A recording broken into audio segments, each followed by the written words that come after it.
Media మిత్రులందరూ నమస్కారం. చివరిపల్లి నియోజకవర్గం జనసేన పార్టీ కార్యాలయం నుంచి, అలాగే వైసీపీ నాయకులు ఏవబడితే ఓగేరు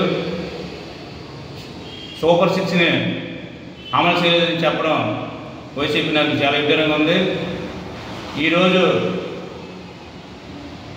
స్వతంత్రం వచ్చిన తర్వాత పాలన బాగా జరుగుతుందంటే కూటమి ప్రభుత్వం వచ్చిన తర్వాత. ఎందుకంటే ఏది కూడా ఇచ్చిన ప్రతి 6 సూపర్ 6 ఏదైతే చెప్పామో, ఇసుక ఫ్రీ అన్నాం, ఇసుక ఫ్రీగా ఇచ్చాం, అలాగే గ్యాస్ ఇచ్చాం, అలాగే తల్లికి వందనం, అలాగే రైతు భరోసా, అలాగే బస్సు ఉచిత బస్సు. ఆగస్టు స్వతంత్రం వచ్చిన దినోత్సవం సందర్భంగా మహిళలందరూ ఎంత ఆనందంగా ఉన్నారు. మరి వైసీపీ నాయకులు రోజు ఏదో ఒకటి అనాలని, ఏదో ఒకటి ఈరోజు ప్రభుత్వాన్ని చూసి ప్రతి ఒక్కరు కూడా ఎంత ఆనందంగా ఉంటే వైసీపీ నాయకులు చూడలేక పళ్ళు పొడుచుకొని ఏవో మాటలు దాని మీద విస్తరించడం, అలాగే రోజా మాట్లాడిన మాటలు గాలిలా కొడుకులాండం, అలాగే ఇంకా చాలా మాటలు నీచంగా మాట్లాడడం. ఇంక ఓడిపోయినా సరే ఈరోజు పెదల్లోకి వెళ్ళి ఎలా మాట్లాడాలో తెలియదు రోజాకి. మేము గెలిస్తే అభివృద్ధి చేస్తాం, కాకపోతే పెద్దలకు మంచి పని చేస్తాం, పేదవాళ్ళు లేకుండా చేస్తాం చెప్తారు. కాకపోతే రోజా మేము గెలిస్తే ఎగరేస్తామని చెప్తుంది. ఒక ఆడదానిగా ఆ మాటలు ఆడవచ్చని మేము అడుగుతున్నాం. ఈరోజు పులివెందుల్లో కూడా ఎగరేస్తాన్ని వైసీపీ నాయకులు ప్రజలు. ఆ రోజు ప్రజలు మీకు నగరిలో ఎగరేసి కనబట్టే ఓడిపోయారు. మీరు 11 సీట్లు పరిమితి అయినా ఇంకా వైసీపీ నాయకుడికి సిగ్గు లేకుండా మాట్లాడుతున్నారు. రోజు అంటే పవన్ కళ్యాణ్ షూటింగ్కి వెళ్ళిపోతున్నానే, మరి నీ షూటింగ్లు బుకింగ్ లేకపోతే మేమేం చేస్తాం? మాకేంటి సంబంధం? నీకు బుకింగ్లు ఉండవు, నీ పని అయిపోయింది. అక్కడ ప్రజలు కూడా తిరస్కరించారు. సినీ ఇండస్ట్రీలో కూడా నీకు అవకాశం లేకుండా ఇవ్వలేదు. అది మాకు సంబంధం లేదు. పవన్ కళ్యాణ్ గారి రేంజ్ వేరు. మీలాగా ఆడుదాం ఆంధ్రలో 100 కోట్లు దోచుకోలేదు, మైనింగ్లో దోచుకోలేదు, ఇసుకలో దోచుకోలేదు, తిరుపతి టికెట్లు అమ్ముకొని దోచుకోలేదు. మీకు అవన్నీ కామన్ కాబట్టి మీకు ఏ వ్యాపారం చేయకుండా పర్లేదు.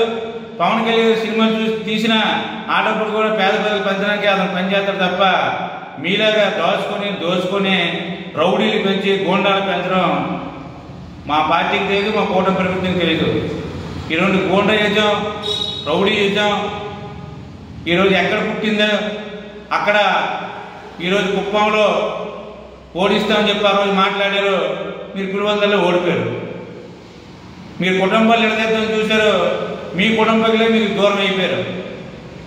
ఈరోజు అవినాష్ రెడ్డి చంపాడని క్లియర్గా అవినాష్ రెడ్డిని చంపారని, వివేకానంద రెడ్డిని చంపారని అవినాష్ రెడ్డి వాళ్ళ కూతురే చెప్తుంటే మీరు పట్టించుకోవట్లేదు. మీరు ఇంకెలా గెలుస్తారు? ఇంకెన్నాళ్ళు శవరాజ్యాలు చేస్తారు? ఎంతమందిని చంపుతారు? అవినాష్ రెడ్డికి సుప్రీంకోర్టు ఈరోజే నిన్న చూసాం బెయిల్ రద్దు అవుతుంది, అతను జైలుకి వెళ్తారు. అలాగే రాఖీ పండుగకి సిరులమ్మ జగన్మోహన్ రెడ్డికి రాఖీ కట్టలేదు. ఆ చిన్న చెల్లి ఉంది, ఆ చెల్లే కట్టలేదు. మరి ఏం నేర్పుతారు ప్రజలకి? ఎంత 79 సంవత్సరాలు స్వతంత్రం వస్తే